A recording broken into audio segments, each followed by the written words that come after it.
Assalamualaikum warahmatullahi wabarakatuh. Salam Om Swastiastu, Namo Buddhaya, Salam Kebajikan. Izinkan saya memperkenalkan diri, nama saya Bayu Ilan Wijaya dengan NIM F1D1230024. Pada saat ini, saya akan menjelaskan model longsoran di tambang terbuka, mata kuliah Geoteknik Tambang Terbuka.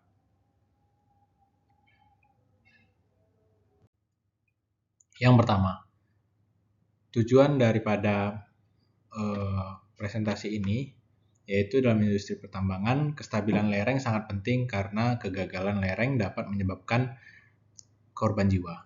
Oleh karena itu, kita perlu memahami jenis longsoran, faktor penyebabnya, serta metode mitigasi yang bisa diterapkan.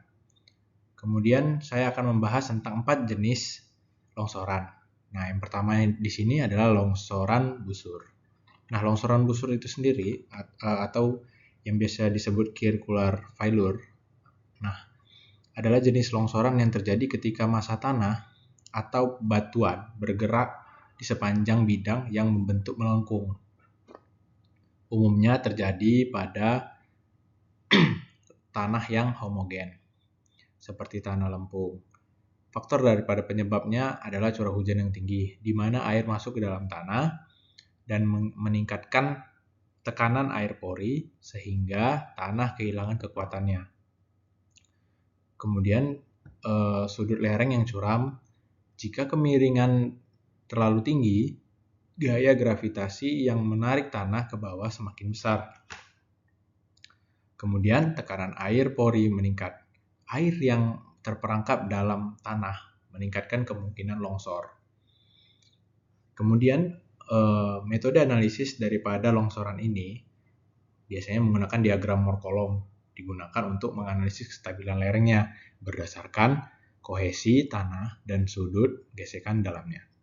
Kemudian biasanya diterapkan dalam desain lereng tambang dan konstruksi sipil.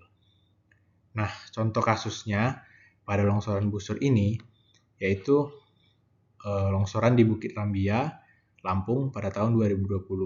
Penyebabnya adalah hujan tinggi yang mengakibatkan tanah lempung jenuh air. Kemiringan lereng yang tidak stabil, dampaknya jalan tertutup, korban jiwa dan gangguan transportasi di sekitar area tambang. Nah, mitigasi yang dilakukan adalah pembuatan sistem drainase untuk mengurangi air yang masuk ke tanah. Kemudian vegetasi di lereng untuk menambah kohesi tanah. Ketiga, dinding penahan tanah untuk memperkuat lereng.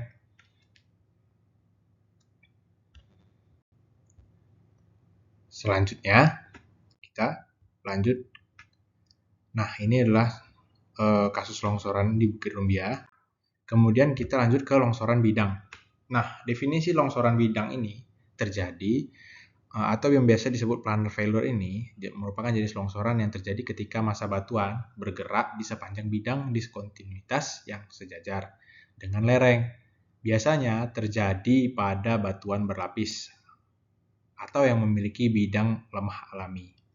Nah, faktor penyebabnya itu diantaranya adanya bidang lemah alami tadi seperti lapisan lempung atau rekahan dalam batuan.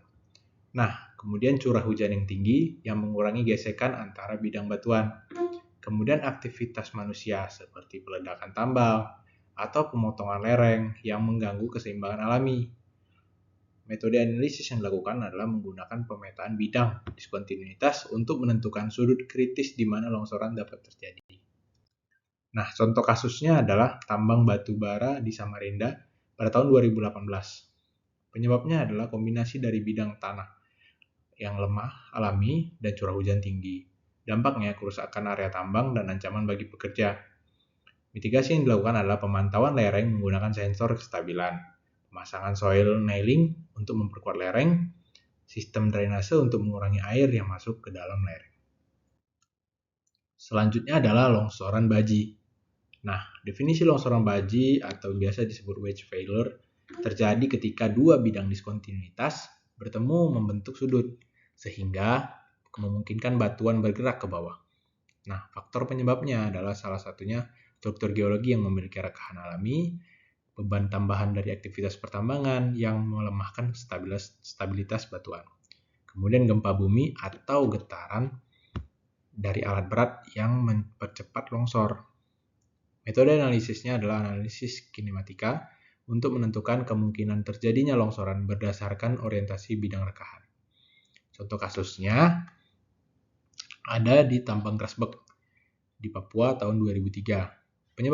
Penyebabnya adalah rekahan geologi dan eksploitasi tambang yang mempercepat pelemahan lereng. Kemudian dampaknya gangguan produksi dan korban jiwa. Mitigasi yang dilakukan antaranya pemasangan rock bolting untuk menahan pergerakan batuan, kemudian juga pemantauan kestabilan dengan alat sensor getaran. Selanjutnya, longsoran guling atau yang biasa disebut toppling failure terjadi ketika blok batuan tinggi kehilangan keseimbangan dan terguling akibat tekanan lateral atau erosi di bagian bawah. Nah, faktor penyebabnya apa aja? Yang pertama, struktur geologi dengan kemiringan tegak atau hampir vertikal. Kedua, erosi dasar yang menghilangkan penyangga alami batuan. Kemudian, getaran akibat gempa bumi ataupun aktivitas manusia. Metode yang dilakukan untuk menganalisis kelongsoran ini adalah menggunakan analisis distribusi tekanan lateral untuk mengevaluasi kestabilan geometri lereng. Nah, contoh kasusnya adalah tebing batu di Karanganyar pada tahun 2017. Nah, penyebabnya adalah erosi alami, getaran gempa, minimnya vegetasi, dampaknya kerusakan rumah, jalan tertutup, korban jiwa yang cukup banyak. Kemudian, mitigasi yang dilakukan adalah penanaman vegetasi untuk menstabilkan tanah. Kemudian pemasangan pagar pengaman untuk mencegah batuan jatuh ke jalan. Kemudian pemantauan tebing secara rutin. Selanjutnya, saya akan menjelaskan daftar pustaka daripada presentasi kali ini yang merupakan kumpulan daripada referensi yang saya dapat untuk menyusun presentasi pada kali ini. Yang pertama adalah Das Braja yang terbit pada tahun 2010 yang berjudul Principles of Geotechnical Engineering, Cambridge Learning. Kemudian yang kedua ada dari Duncombe and Wright pada tahun 2005 yang berjudul Soil Strength and Slope Stability, John Well and Sons. Kemudian yang ketiga ada dari Hook and Bry pada tahun 1981 yang berjudul Rock Slope Engineering, CRC Press. Yang keempat ada dari Raharjo dan Fredland pada tahun 1993 diterbitkan yang berjudul Soil Mechanics for Unsaturated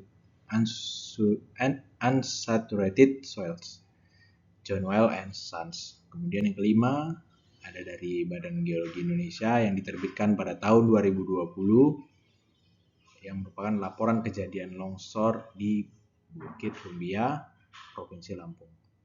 Yang keenam ada dari Kementerian SDM yang diterbitkan pada tahun 2018 yang merupakan investigasi longsor di tambang batubara yang berada di Samarinda.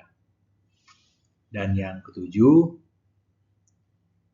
Pusat Vulkanologi dan Mitigasi Bencana Geologi yang diterbitkan pada tahun 2003 yang merupakan analisis longsor yang berada di Grasberg, Papua.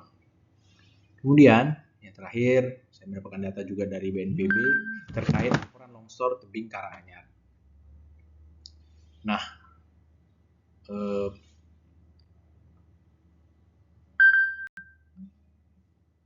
berakhirlah sudah hasil daripada presentasi saya kali ini. Mohon maaf apabila ada salah-salah kata dan pengucapan maupun kekurangan daripada materi saya. Saya mohon maaf. Saya akhiri. Wabillahi taufiq wal hidayah. Wassalamualaikum warahmatullahi wabarakatuh. Salam Om Swastiastu, Namo Buddhaya. Salam kebajikan.